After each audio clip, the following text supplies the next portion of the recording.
باریکیوں سے روشنی کی طرف آپ کا رہبر نور علم میڈیا، لائک اور سبسکرائب کیجیے۔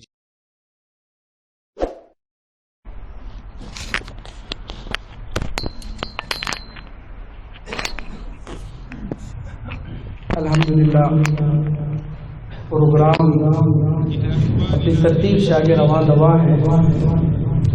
آپ جتنے حضرات تشریف لائے ہیں مختصر سی دعوت پر، چاہے عام ہیں چاہے خاص ہیں، چاہے نزدیک سے ہیں چاہے دور سے ہیں، جہاں سے بھی آئے ہیں، اللہ رب العزت آپ سب کا آنا قبول فرمائے۔ کیونکہ آپ حضرات کے علم میں ہے کہ کوئی لمبی ترتیب ہم نہیں رکھ سکے۔ ہمارے جو مہمان خصوصی آ رہے ہیں ان کے پاس چونکہ ایک دن تھا، ملتان جہانیہ سے تشریف لا رہے ہیں، تو ان کا حکم یہ تھا کہ بھئی ایک دن میرے پاس ہے، اگر آپ اس دن کو قیمتی بنا سکتے ہیں تو بیانات وغیرہ، درس قرآن وغیرہ آپ مجھ سے یہ خدمات استفادہ کر سکتے ہیں۔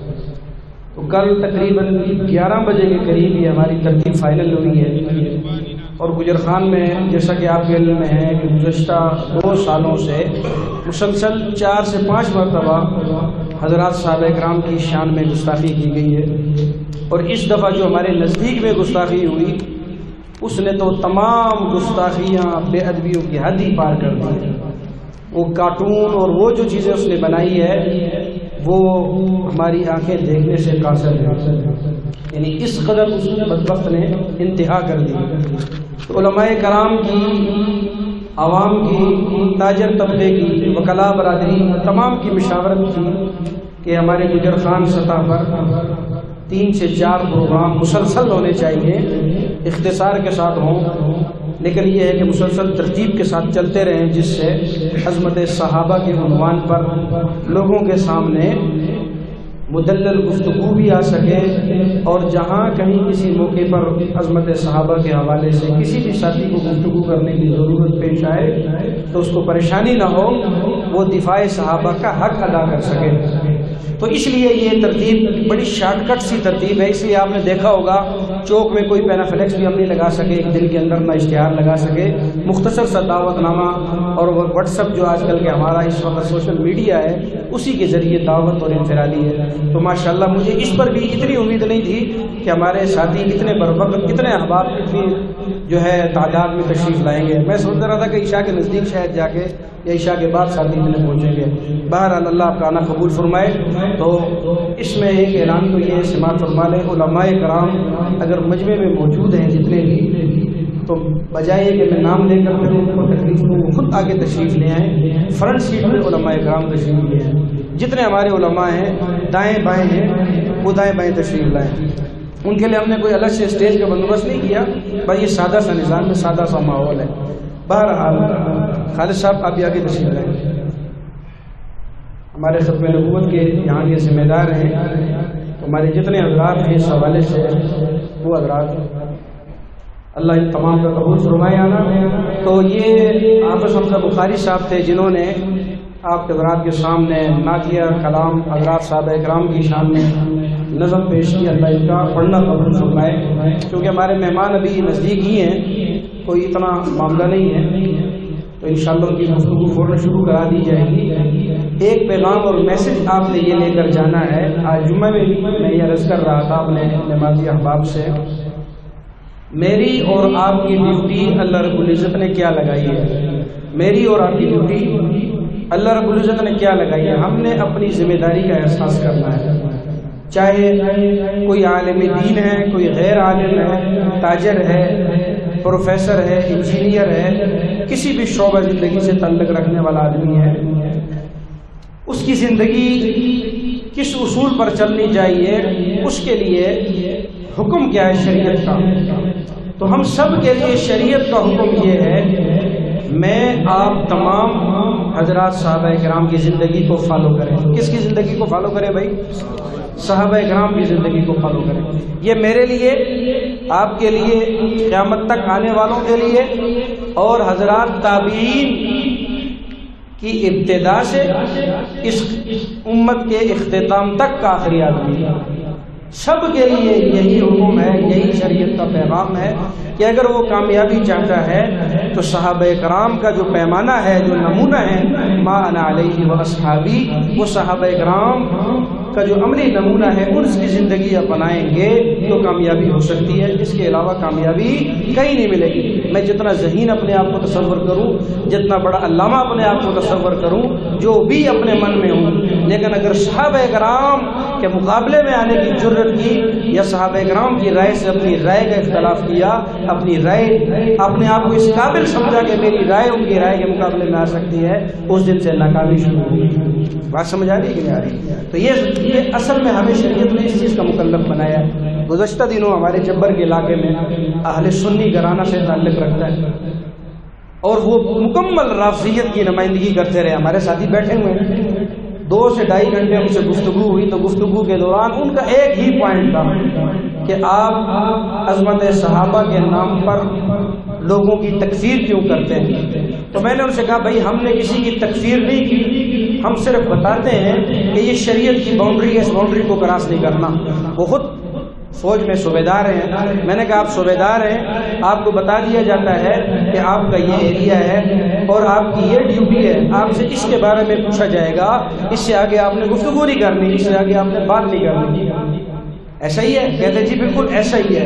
میں نے کہا بالکل اسی طریقے سے شریعت نے بھی ہمیں حدود بتا دی ہے کہ صحابہ کرام کے بارے میں زبان استعمال نامناسب کرنے کی جرت بھی نہیں کرنی، سوچنا بھی نہیں ہے۔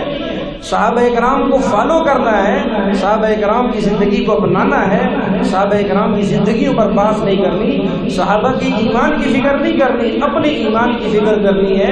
تیرا میرا ہم سب کا ایمان کامل ہی اسی صورت میں ہوگا۔ فَإِنْ آمَنُوا بِمِثْلِ مَا آمَنْتُم بِهِ فَقَدِ اهْتَدَوْا۔ صحابہ کرام جیسا اگر ایمان لایا، صحابہ کرام جیسے اعمال کیے، میرے بھائی ہم کامیاب ہوں گے۔ اگر صحابہ کرام جیسے ایمان نہ لا سکے تو ہم ناکام ہیں۔ بات سمجھ آ رہی ہے؟ تو اس لیے آج افسوس یہ ہے، اور صحابہ کرام میں بالخصوص سب سے مظلوم صحابی کون ہے بھائی؟ سب سے مظلوم صحابی جن پر سب سے زیادہ تبرہ کی جاتی ہے سیدنا امیر معاویہ رضی اللہ تعالیٰ، ان پر تبرہ کی جاتی ہے، اپنوں کی جہالت بھی شامل ہو جاتی ہے، غیروں کا بغض بھی شامل ہو جاتا ہے۔ اور اس حوالے سے آج میں ایک اعتراض اور اشکال فیس بک پر بہت زیادہ آج کل وائرل ہو رہا ہے اور بڑے بڑے گروپوں میں چل رہا ہے کہ آپ کے اہل سنت کی کتابوں میں لکھا ہوا ہے کہ حضرت امیر معاویہ رضی اللہ عنہ کے حوالے سے کوئی صحیح حدیث ثابت نہیں ہے، اور یہ سنیوں نے من گڑت روایتیں ان کی شان میں بیان کر رکھی ہیں۔ حقیقت میں حضرت امیر معاویہ کی شان میں کوئی حدیث ثابت نہیں ہے، اور اس پر انہوں نے استدلال کرتے ہوئے کہا کہ آپ کے امام بخاری نے صحیح بخاری میں جب حضرت امیر معاویہ رضی اللہ عنہ کا تذکرہ کیا تو جب باب قائم کیا تو ان کے ساتھ کوئی مناقب کا عنوان نہیں دیا، فضیلت کا عنوان نہیں دیا، بلکہ صرف سادہ سا لکھا باب ذکر معاویہ کا تذکرہ، بس اتنا تذکرہ کیا ہے۔ دیگر کا جب تذکرہ کیا تو وہاں کا باب مناقب فلانا، باب فضل فلانا، فلانے کی فضیلت فلانے کا۔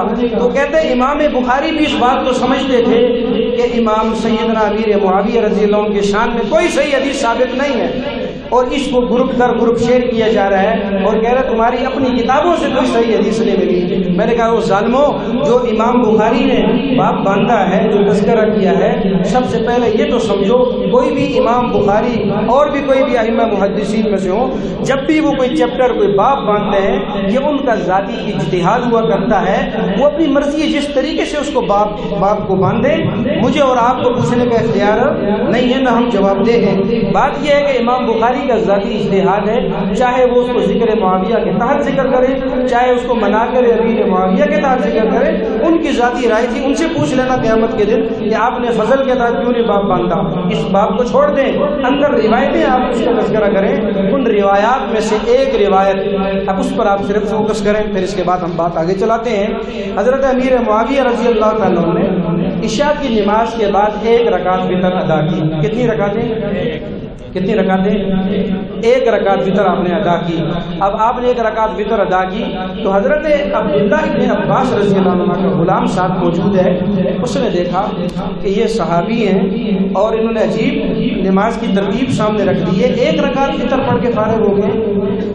اب اس کا جو اعتراض تھا یا اس کے ذہن میں سوال کیوں پیدا ہوا، وہ اس لیے کہ کیونکہ روٹین اور دستور یہ تھی کہ صحابہ کرام 3 رکعت وتر پڑھتے تھے۔ کتنی وتر پڑھتے تھے؟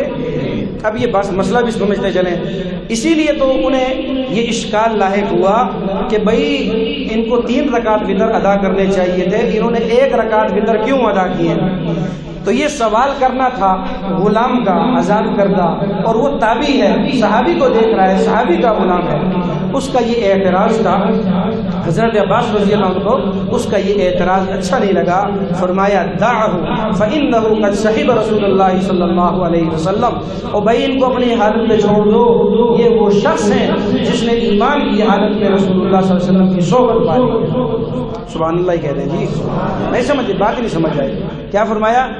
ان کو چھوڑ دیں، یہ 1 رکعت وتر ادا کریں، 2 رکعت ادا کریں، 3 رکعت وتر ادا کریں، آپ کو پوچھنے کا، آپ کو اعتراض کرنے کا، آپ کو سوال کرنے کا اختیار ہی نہیں پہنچتا۔ یہ اللہ کے نبی کے صحابی ہیں، صحابی پر اعتراض کرنے کی گنجائش تابعی کے لیے بھی نہیں ہے۔ کس کے لیے؟ ادھر توجہ رکھیں، کس کے لیے؟ تابعی کے لیے۔ ظاہر غلام تابعی ہے نا صحابی کا، تو تابعی کو بھی اجازت نہیں دی کہ وہ صحابی رسول پر گفتگو کرے، اعتراض کرے۔ اب مجھے اس سوال کا جواب دیں، جب ایک صحابی تابعی کو اجازت نہیں دے رہا کہ آپ کو یہ جرأت نہیں ہونی چاہیے کہ آپ صحابی کی نماز پر اعتراض کریں یا اس کی زندگی پر اعتراض کریں، تو آج 14ویں صدی میں ہم کسی ملعون بدبخت کو اجازت دیں گے کہ وہ صحابہ کرام پر تبرع کرے؟ بولیں بھائی، دیں گے؟ نہیں دیں گے انشاءاللہ۔ کیوں دیں؟ صحابہ نے کر کے بتایا عملاً۔ تابعی کو بھی یہ جرأت حاصل نہیں ہے کہ وہ صحابی پر گفتگو کر سکے۔ میں جمعے میں ایک جملہ عرض کر رہا تھا کہ ہم امام ابو حنیفہ رحمہ اللہ کی تقریر شخصی کرتے ہیں، چاروں ائمہ میں ان کو بڑا رتبہ مقام دیتے ہیں اور احادیث میں ان کی پیشن گوئیاں ثابت ہیں، الگ مسئلہ ہے، لیکن ہم یہ دعویٰ نظریہ بھی رکھتے ہیں کروڑ ہاں امام ابو حنیفہ رحمہ اللہ جیسی شخصیات پیدا ہو جائیں، کسی ایسے صحابی کی جنہوں نے ایک لمحے کے لیے رسول اللہ صلی اللہ علیہ وسلم کی صحبت پالی، ان کا مقابلہ وہ نہیں کر سکتے۔ یہ اہل سنت والجماعت کا نظریہ ہے۔ اس لیے جب امام ابو حنیفہ جیسی شخصیت، ان جیسی کروڑ ہاں شخصیت اعتراض کرنے کی جرأت نہ کر سکے، تو آج بھی ہم کسی کو یہ جرأت کرنے نہیں دیں گے۔ وہ اپنی غلط فہمی دور کر لے۔ اللہ رب العزت جو کچھ ہم اپنی حاضری لگا رہے ہیں اپنی بارگاہ میں اس کو قبول و منظور فرمائے۔ علماء کرام کی کثیر تعداد ماشاءاللہ تشریف لا چکی ہے۔ ہمارے بڑانے سے مولانا عبدالقادر صاحب تشریف لا چکے ہیں، اسی طریقے سے ہمارے مولانا مفتی عبدالستار صاحب تشریف لا چکے ہیں، اسی طریقے سے جامعہ مدرسہ صاحب صفا کے محتمل حضرت مولانا انعام الرحمن ہزاروی صاحب بھی تشریف لا چکے ہیں، اور دیگر علماء کرام مفتی افسران صاحب ہیں، حضرت مولانا مرتضیٰ صاحب ہیں، اور جتنے ہمارے علماء کرام شیخ معززین تشریف لائے، اللہ ان تمام کا آنا قبول فرمائے۔ بس مجھے بھی آپ کی طرح مہمان خصوصی کا انتظار ہے، مجھے بھی آپ کی طرح بولے نا بھائی، مہمان خصوصی کا انتظار ہے۔ مہمان خصوصی جیسے مجھے دروازے سے نظر آئیں گے میں ان کو ویسے ہی دعوت دیتا ہوں، کیونکہ میں نے آپ کو جیسے پہلے بتایا ہے کہ ہم اپنی جو ترتیب ہے اسی ترتیب کے مطابق چلیں گے انشاءاللہ۔ 10 ہوں 100 ہوں 50 ہوں، ہم نے اپنے نظم کو انشاءاللہ اسی حساب سے چلانا ہے۔ باریکیوں سے روشنی کی طرف آپ کا رہبر نور علم میڈیا لائک اور سبسکرائب کیجیے۔